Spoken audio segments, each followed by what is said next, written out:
Today we're discussing why women develop dementia in such larger numbers than our male counterparts. Today, 4 million women have dementia slash Alzheimer's. Alzheimer's is a type of dementia compared to 2.5 million men. Now, 2.5 million men, that's a lot, but we almost double the number of men with dementia as women. What is that? Why is that? Well, I want to share with you 3 reasons. If you Google it yourself, what they say out there in Google land as to why we as females get dementia, develop dementia in higher numbers than our male friends. And then I want to share with you 3 things that you and your aging loved one could absolutely do immediately today to make some shifts to keep dementia at bay. Because per the research that's out there now, and I believe what it's saying, that we can truly make small changes that make huge impacts on our life. So the number one thing that they say, I've written them down so that I don't forget them, longevity. So just because you live longer, ladies, you're probably going to get dementia. That's what it says.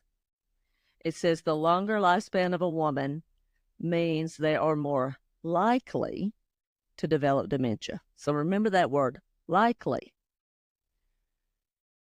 Number 2, biological factors. What they state when you Google it, it says there are more biological differences that influence the development of dementia in women versus men, although this area is still under research. So likely, due to longevity, biological factors, although it's still under research. And the third one, hormonal factors, is what they say. Some studies suggest that these hormonal factors associated with menopause, ladies, might play a role in the higher prevalence of dementia in women versus men. So what were they? Longevity, biological factors, and hormonal factors. What were the words in question here? Likely, although still under research, and might play a role. So when people use those words, that just tells me they don't know. They're making assumptions, which is fine. Could it be due to those things? Absolutely, could be. But could not be as well. So you've got both sides of the coin, right? Heads or tails. Likely could be, but that means it likely might not be. So, as I mentioned earlier, I believe I mentioned it, 4 million women have dementia or Alzheimer's as I film this today in July of 24 versus 2.5 million men, which is a lot of people. That's 6.5 million aging loved ones that have this terrible disease. And by 2030, over 70 billion baby boomers will be 65 and older by 2030. So think about that. That's a lot of aging people that could possibly crush a healthcare system here in the U.S. that's fractured, in my view, completely fractured. And you put that many people that could potentially have Alzheimer's or dementia and many other factors that could create issues on the system. Wouldn't it be great if we could do 3 things that could potentially, if they could say likely, and that it's still under the microscope, they're not really sure what's causing it to happen to more women than men, then I can say potentially, per the research, you could do these 3 things to keep dementia at bay for you and your aging loved one. It's never too late to start. It's also never too early to start these things.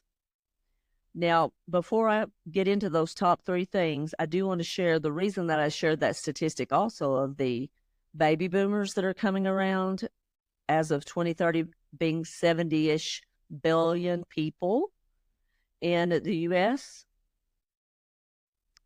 When people are diagnosed with dementia, they're typically, the majority are at 65, that when they first begin to develop dementia, 65 and older. They say that 80%, or not 80%, but the most diagnoses of, or receiving the diagnosis of dementia or Alzheimer's. Again, Alzheimer's is a type of dementia, right? 80 and older. Okay, so 65 to 80, there's issues. So there's a lot of people that have the potential to develop this terrible, heinous disease. And if you've ever been touched by any type of dementia, Alzheimer's or any kind. My mom did not have Alzheimer's, but she had dementia. So we had to live in the past or the extreme present. That moment, eating chocolate ice cream, looking at old photos, that moment. Because the past could have been what we had for breakfast that morning. Could become the past because they just can't remember. It's that long-term memory that they can hang on to. It's that short-term memory they can't. And sometimes with Alzheimer's, they even lose the long-term. So it's a terrible disease. And my heart goes out to anyone that's dealing with that with their family. If you're dealing with that with your loved one, let me know in the comments. We have to be here to support one another. And I want to be here for you guys as caregivers or potential caregivers. Again, I caregived for my mom and my dad, and they were both very different journeys, but they were both difficult journeys. But again, at times, very much a blessing. I don't have any regrets. So let's get into it. What are 3 things that you or your aging loved one can do today to make a shift, to change, protect your brain health from dementia, especially you ladies out there, since we're at seemingly a higher risk? Let's talk about it. And they're not rocket science, okay? Eat whole foods. I know we hear about it. It's probably, or maybe we don't hear about it actually that much unless you're in a, like a healthcare situation outside of the hospital. I'm not talking about that. But if you're in business and let's say you do a gym and you talk about, your yoga, or maybe you're in some type of network marketing and it's a healthcare type thing, or, healthy living type situation, then maybe you talk a lot about eating whole foods. But most people don't talk about eating whole foods. I would just guess most people don't. I mean, when I grew up, we didn't talk about, we're going to eat whole foods. We just ate whole foods when I was a kid, and especially my parents and my granny, back in the day, they ate real foods out of the garden that they grew without the pesticides. So whole foods, if you can make sure you're getting enough, again, at least try to do 80-20. I think that's pretty reasonable to combat any of the processed things that we do eat, because we are 60% of the food that the people eat in the U.S. is highly processed. That's a huge number. So if you can live an 80-20 lifestyle where you eat largely just fruits and vegetables, grass-fed beef if you can get it. If you can't, don't worry about it. Just get some good protein in. Do that, because it does affect our brain and how it gets fed, if you will. We got to nourish it. We have to nourish our bodies, not just feed it processed. And I've eaten my fair share of processed food. I'm not going to lie to you. I mean, that's facts. Okay. Anybody that knows me knows that is true. But I would say 10 to 12 years ago, I did make a shift to eating healthier. And then when 2020 happened, and we had all kinds of stuff going on with my mom, I'm an emotional eater. So I just went back to my bad ways of eating sugar, and I wasn't eating carrots. Okay. And did gain copious amounts of weight, unfortunately. But thank goodness I was able to get back on track about February 21, and I've lost 80 pounds. Still like about 20-ish, 30 to be where I need to be. But my life, I just feel so much better. So eating real whole foods makes a difference in not only how you feel physically, but mentally, cognitively. There's a new research out. I heard this. She's actually a doctor in the academic world. Her whole career has been around brain health. And she was sharing in a podcast that, and I'll link it up to this video so you can watch that podcast. It was a video podcast. It was great. It's long, but very informative. A lot of great information if you're concerned about brain health and wanting to live a long, healthy life. She shared some new research that stated if you or your aging loved one were to walk 3 times a week, minimum, 3 times a week for 30 to 45 minutes, fair pace, you don't have to run, that decreases your risk or their risk of developing dementia by 30%. That is amazing just by walking.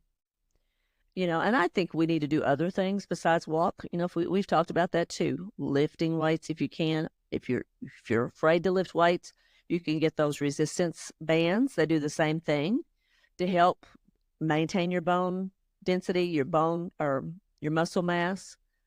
And you can even build on it over time, not as quickly as when we were younger, but you can definitely do that. So definitely, if they walk 3 times a week for that period of time, 30% decline in getting dementia. So ladies, that's important. It's important for the guys too. But since we seem to be more of a target for dementia, I think that's vital. And just remember, exercise, we need to do it, but it doesn't have to be hard. So therefore, the walking, 45 minutes, 3 times a week, can help you maintain that just stay mentally sharp, right? If you walk, let me know in the comments. And I will tell you this, I've shared this before. My dad walked 2 to 3 miles a day for years. My mom did not exercise. She did not exercise. I mean, she cleaned house and did things in the yard, but she didn't exercise like with intention. Daddy did not develop dementia, and Mom did at the end develop dementia. So Pam walks a lot. That's our little research right there for you guys. I want to share with you, and let me know if you've heard of this documentary, but if you haven't, I wanted to share it because I had not heard of it, and a friend shared it with me, and I watched it, and it was amazing. It's called Live to 100, Secrets of the Blue Zones. Drop a comment if you've heard of it and if you've watched it. Let me know what you think about it. What this guy did is he has spent like the last 20 years as well looking into longevity. What does that look like? Not just to live to be 100, but to live to be 100 and be physically and cognitively intact, right? And I don't know, but in America, it seems like we don't think that's feasible for us, and for some reason. So let's talk about it just a little bit. Kind of what did they have in common? So we're talking about eating whole food. So all the places that he went in this documentary across the globe, they all ate well. They did not go out and eat processed foods all the time. They cooked their own food. A lot of times they grew their own food. And I know what you're thinking. We live in the United States. 9 out of 10 people cannot grow their own food. But, we can make some changes though, right? Like farmers markets, try to, eat more fruits and vegetables, berries, those kinds of things. Get that protein in, those whole foods that we have mentioned earlier. Because these ladies, and a lot of them were ladies. Now, there were men as well. And they didn't, well, I'll get into that in a minute. I'll get ahead of myself. So they ate home-cooked food, basically, and shared those meals with loved ones. So whole foods, that's one thing you could do today. Another thing that you can do is you and your loved one, your aging loved one, grandma, grandpa, mom, and dad, whomever it is, someone that you love, that you want to make sure their brain stays fit so that they can live long, healthy lives and be part of the family and have a community. The second thing that they need to do is, you guessed it, exercise. What this gentleman found went along with what the doctor that I just mentioned that said 3 times a week, at least for 45 minutes, decreases your risk of dementia by 30%. All these people, he said they weren't exercising intentionally, like they had no idea or didn't think they were exercising, but they walked up these steep hills and down these steep hills. And these people were anywhere from 78-ish to 102, 105 years old. Up and down stairs. And I don't mean 2 or 3 steps, 15 and 20. And it was this, working their bodies, right? We've talked about that before too, about what does getting that heart pumping do for you. It pushes your blood through your vital organs and that's important for your brain as well. So they all exercise. So they ate well, they exercised, and a lot of it was walking, gardening. He was in one place. I can't remember exactly where it was, but it was in an Asian country, I believe. They sat on the floor. So they would get up and down, up and down. I mean, a 95-year-old lady, up and down, up and down. She popped up and down like it was nobody's business. So just staying flexible, constantly moving. They didn't sit and watch television all day. Or, if you think about us in the United States, how it kind of is now, it's not even like when I was a kid. I got up, we went to school, and we sat all day. We had a couple of recesses. Then you came home and you played outside until it was time to eat dinner. You ate dinner, did your bathing, and then maybe watched a show or two and went to bed. But we played outside, rode our bikes, all the things. If you were me and my neighbors, we also played shows on the patio. If you drove by and happened to catch one, let me know. Tanya Deal and I, we used to do I Shot the Sheriff on my parents' patio. I loved that. Where is that time gone? Do you guys remember doing anything like that? It was so much fun playing outside. So eat those whole foods, exercise. Doesn't have to be hard, remember. It can just be as simple as walking. And then the last thing he found that they had in common, all these places that are called blue zones, believe it or not, one of them was actually in California, of all places. Community, belonging, a feeling of being needed and loved and cared for, faith, people that had faith. Don't you think that's important? I mean, I feel like it is. And even if you're an introvert and you enjoy your time alone, there's a refueling when you are with people that pour into you, and then you can pour into them. He shared a story of a gentleman. Now, it's not really going back, but it just shares to the point that we can make changes no matter what our age is and see positive shifts. So this gentleman, let's say it was in Greece, somewhere, okay, in Greece. When he became an adult, moved to the United States, married, had children, all the things, right? Living the dream. 66, was diagnosed with terminal cancer. Went to 3 different doctors, same diagnosis, like stage 4 or whatever, terminal.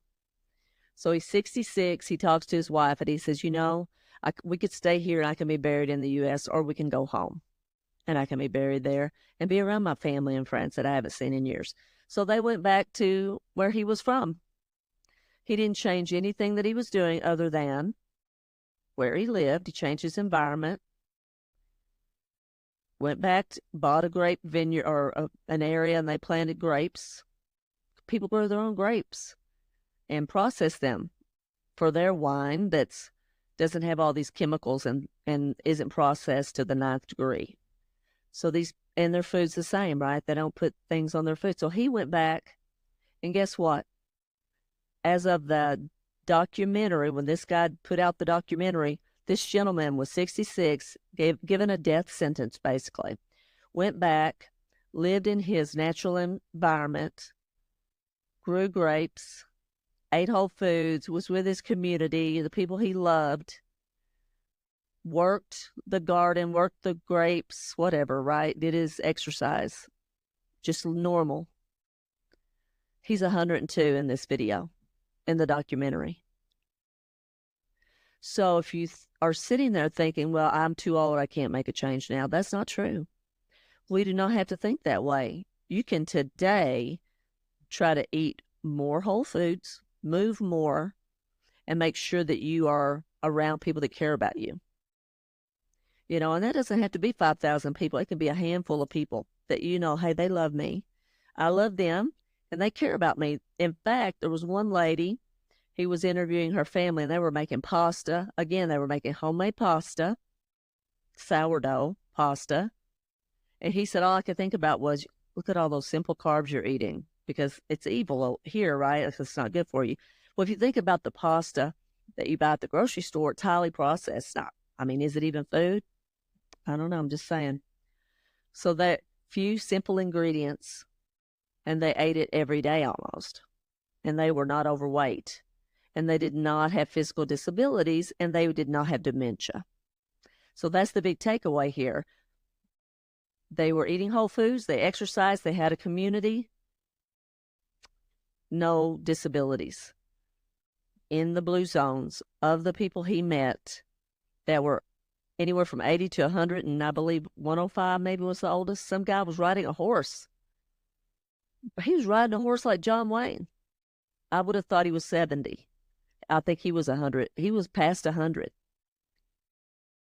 Just living life, doing his exercising, right? Eating whole foods, real foods, not going out and eating every night. I love to eat out.